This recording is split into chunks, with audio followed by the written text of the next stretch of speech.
ஈஸ்வர என்றே மனதினில் எண்ணி அண்ணாமலையினை வலம் வருவோம்.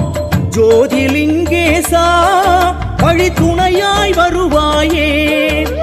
பௌர்ணமி வாரம் ராத்திரி நேரம் அண்ணாமலையினை வலம் வருவோம்.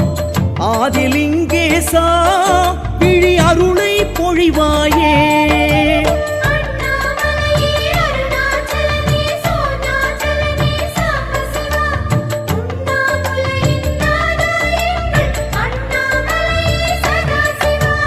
பௌர்ணமி வாரம் ராத்திரி நேரம் அண்ணாமலையினை வலம் வருவோம்.